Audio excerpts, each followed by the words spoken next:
Ang programang ito ay rated SPG. Striktong patnubay at gabay ng magulang ang kailangan. Maaaring may masiselang tema, lengguwahe, karahasan, sexual, horror o droga na hindi angkop sa mga bata.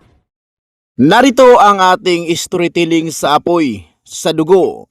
Nagmamakaawa at nakikiusap ng tudo si Sylvia dito kay Marco at Vanessa.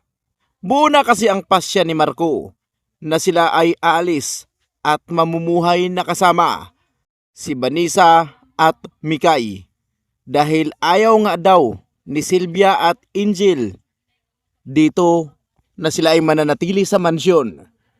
Ngunit itong si Sylvia ay hindi ito pumayag. Kaya kinausap ni Sylvia ngayon si Vanessa at Marco. Pumayag si Marco dahil kahit ano ang mangyayari ay nanay niya itong si Sylvia. Kaya sila ay nananatili sa mansyon.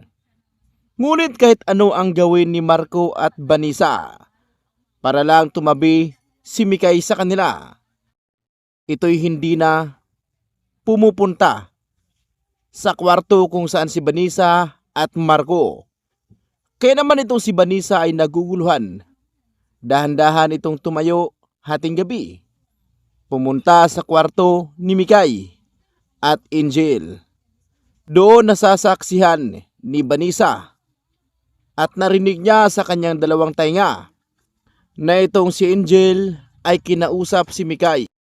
Ito'y kanyang sinulsulan at tila tinatakot na wag itong magpunta sa nanay nitong si Vanessa.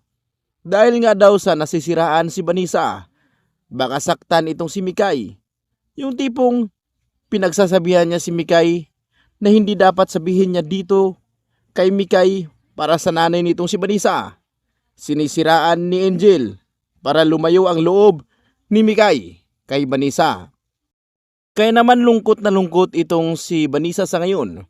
Napapasabi ito sa kanyang sarili na nilaso na nga daw ng tudo ni Angel si Mikay. Kaya naman nakikiusap ngayon itong si Angel sa kanyang mga kaibigan kinabukasan. Bumisita si Lorraine at yung isang kaibigan nito. At sinabi niya ang kanyang problema. Masyadong malayo na nga daw ang loob nitong si Mikay sa kanya. Kaya naman napapasabi si Lorraine na dahan-dahan lang daw bis.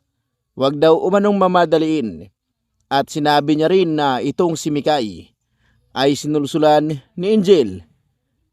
Kaya naman itong si Vanessa ay gumawa ito ng paraan. Dahil kaklose lahat ni Vanessa ngayon ang mga katulong o kasambahay. Lalong-lalo na yung umiikot ang mata na si Bishi. Naghanap itong si Vanessa ng lason. Sleeping tablet lang naman. At dito nilagay sa juice na inumin ni Angel. Dala-dala ngayon ni Bishi habang ito'y kanyang karga-karga nila sa kwarto kung saan itong si Angel umikot-ikot ang mata ni Bishi. At dito ininom. At dyan tuluyang nakagising, nakatulog itong si Angel. At dyan rin gumawa ng paraan si Vanessa para makuha niya ang kanyang anak. At ito'y kanyang makausap, makapiling, mayakap. Kaya abangan natin kung makukuha bang muli ni Vanessa ang loob ni Mikay dahil ayon kay Vanessa. Sakaling makuha niya ang kanyang anak, ay tuluyan niya ng lisanin ang naturang mansyon. Ayaw ni Vanessa na lumapit kay Angel dahil mapapahamak si Mikay.